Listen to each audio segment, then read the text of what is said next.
안녕하세요. 닥터진진의 치매 이야기의 박진호 원장입니다. 저는 이 원장님 혼자 하시는 거하고 조금 달리 제목을 정해봤어요. 박 원장의 뻔하지 않은 의학 토크. 제가 이제 현장에 있다 보면 이제 뭐 우리 치매 환자분들이나 보호자들을 대하기도 하고 또 뭐 이런저런 정보를 대하다 보면 좀 진실되고 정직한 무슨 이야기가 필요하겠다. 사실 치매는 환자는 행복하고 보호자는 불행한 병이라는 얘기가 있잖아요. 선생님들 만나서는 보호자나 환자분들이 들을 수 없는 모두에게 도움이 될 만한 정말 솔직하고 진솔한 이야기들, 그런 이야기들을 시원하게 진짜 재밌고 어렵지 않게 아주 진솔하게 아주 매우 솔직하고 담백하게 해드려 볼까 합니다. 오늘 그 첫 시간으로 주로 그 치매 환자분, 보호자분들이 활발히 활동하시는 그 카페들이 있어요. 이제 네이버라든지 다음 이런 데를 보면. 그래서 거기서 서로들 속 터놓고 이야기도 좀 하시고 서로가 경험했던 것들에 대해서 조언도 주시고 저도 거기 가끔 들어가서 댓글을 달기도 합니다. 그래서 제가 오늘은 그 중에 모두들 아셨으면 좋겠는 그런 어떤 내용들을 가지고 답해드리는 형식으로 좀 한번 해볼까 합니다. 지금 초기 알츠하이머인 어머니가 1년 전 대비 갈증을 자꾸 느끼셔서 자주 사이다나 식혜를 찾으시고 포만감이 들지 않아서 먹어도 배부르다는 느낌이 예전보다 떨어지고 미각도 떨어지고 음식이 맛있다는 느낌이 없어졌다고 하시는데 치매가 진행되어 가는 신화인가요? 아니면 아리셉트 부작용 때문인가요? 하셨어요. 근데 이거는 지금 어떻게 봐야 되는 거냐면요. 초기 알츠하이머라고 하신 걸로 봐서는 인지 능력은 상당히 아직은 있으신 것 같아요. 그래서 본인의 의사 표현도 하셔서 입맛이 없다 뭐 이런 표현을 하시는 것 같으신데요. 갈증을 자주 느끼어서 무엇을 먹는다라고 하는 것은 그것은 뭐 특별하게 주의하실 필요가 있는 것은 아닙니다. 그리고 배부르다는 느낌이 예전보다 떨어진다라고 하는 건 이건 치매 환자분들한테도 사실 보입니다. 이게 왜냐하면 본인이 포만감에 대한 인식을 잘 못하세요.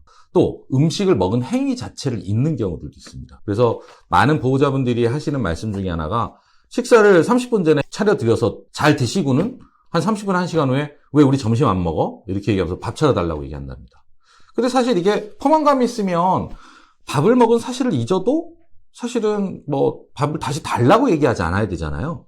근데 바로 여기서 뇌가 관장하고 있는 여러 시스템의 이상이 유발되는 치매의 특성이 드러나는 거죠.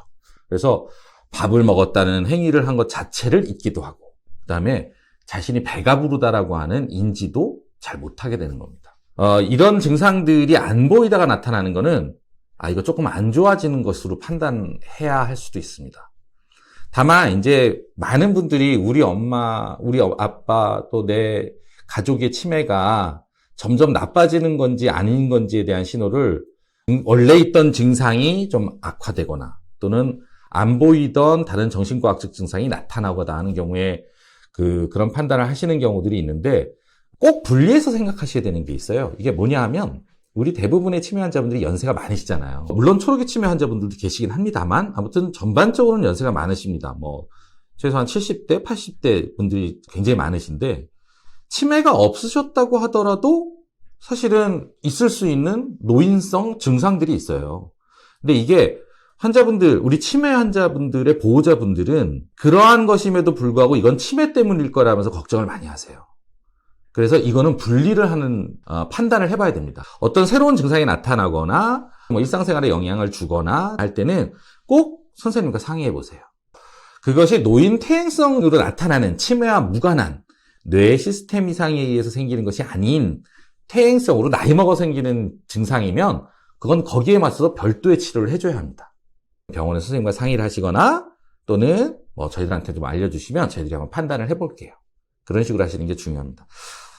어쨌든 그 약물 부작용 잠깐 말미에 질문해 주셨는데 약물 부작용은 기본적으로 치매 치료제로 사용되고 있는 몇 가지 약물들 또는 또 치매가 있다 보면 생기는 정신과적 증상에 대해서 쓰여지는 약물들은 일정 부분의 부작용을 항상 동반합니다. 그래서 이러한 약물들을 사용하는 데 있어서 대원칙이 있어요. 우리는 부작용이 날 걸 예상하고 감당하고 쓰는 겁니다. 어떨 때?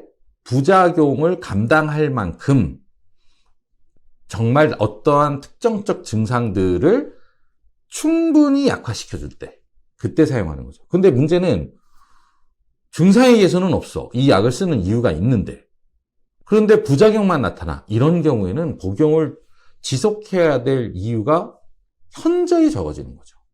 그래서 이러한 판단도 선생님하고 좀 긴밀하게 소통하면서 결정하셔야 될 부분들이 있습니다.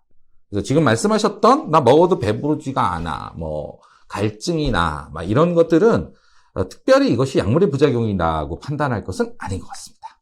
그렇게 생각하시면 되고요. 자신의 속마음을 터놓고 누군가가 들어주거나 자기 얘기를 들어주거나 또는 자기와 비슷한 사연을 읽어주는 것만으로도 공감을 하시고 위로를 받으시는 경우가 많잖아요.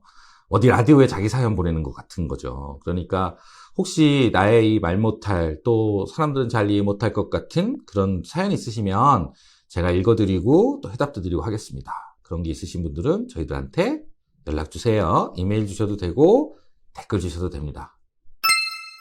우리 오늘 영상 봐주신 환자분 가족분들 모두 오늘 하루 편안하세요.